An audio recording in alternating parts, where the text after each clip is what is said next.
Hello বন্ধুরা, আশা করি সবাই ভালো আছেন। তো আজকে আমি ইলিশ মাছের মাথা দিয়ে কচু শাক রান্নার রেসিপিটা আপনাদের সঙ্গে শেয়ার করব। এখানে আমি কচু শাক ভালোভাবে একটু লবণ হলুদ দিয়ে সিদ্ধ করে রেখেছি। এখানে ইলিশ মাছের মাথাগুলো আমি লবণ হলুদ মাখিয়ে রেখেছি। একটা কড়াইতে আমি সরিষার তেল দিয়ে তেলটা গরম হয়ে গেলে আমি মাথাগুলো ভেজে নেব। এখানে আমার দুটো ইলিশ মাছের মাথা ছিল, ওটা আমি ভালোভাবে উল্টিয়ে পাল্টিয়ে আমি মাছের মাথাগুলোকে ভেজে নেব।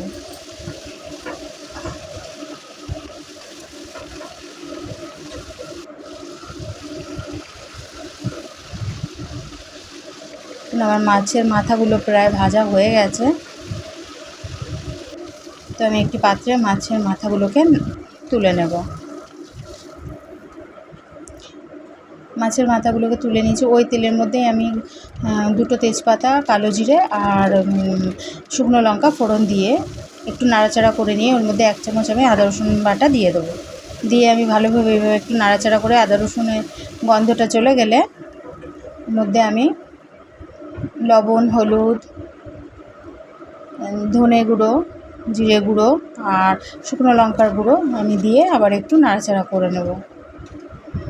সামান্য একটু নাড়াচাড়া করে ওই সিদ্ধ করে রাখা কচু শাকটা আমি দিয়ে দেব। এবার এই কচু শাকটা আমি ভালোভাবে মশলার সঙ্গে মিশিয়ে নেব। এটাকে ভালোভাবে নাড়াচাড়া করে আমি কচু শাক সিদ্ধর পর চেপে একটু জলগুলো বার করে নিয়েছিলাম। এবার বাকি যে জলটুকু আছে ওটাকে পুরো শুকিয়ে নিতে হবে। এইভাবে নাড়াচাড়া করে করে কচু শাকটাকে মশলার সঙ্গে ভাজা ভাজা করে নিতে হবে। যে কিছুক্ষণ পর পর এইভাবে নাড়াচাড়া করতে হবে।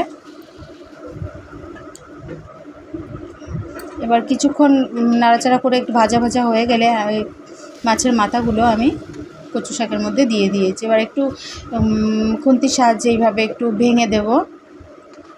মাছের মাথাগুলো গোটা রাখবো না, এইভাবে একটু ভেঙে ভেঙে দেব মাথাগুলোকে।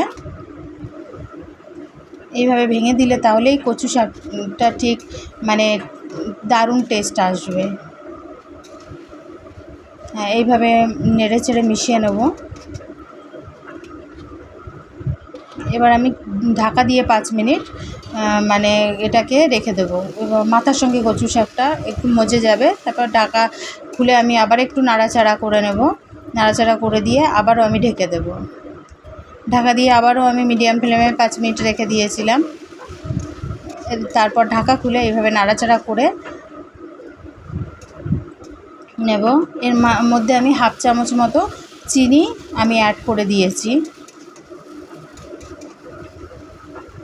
দেখুন আমার কচু শাকটা রেডি হয়ে গেছে। এটা কিন্তু খেতে দারুণ হয়েছিল। আপনারা অবশ্যই ট্রাই করবেন, আশা করি আপনাদের পছন্দ হবে।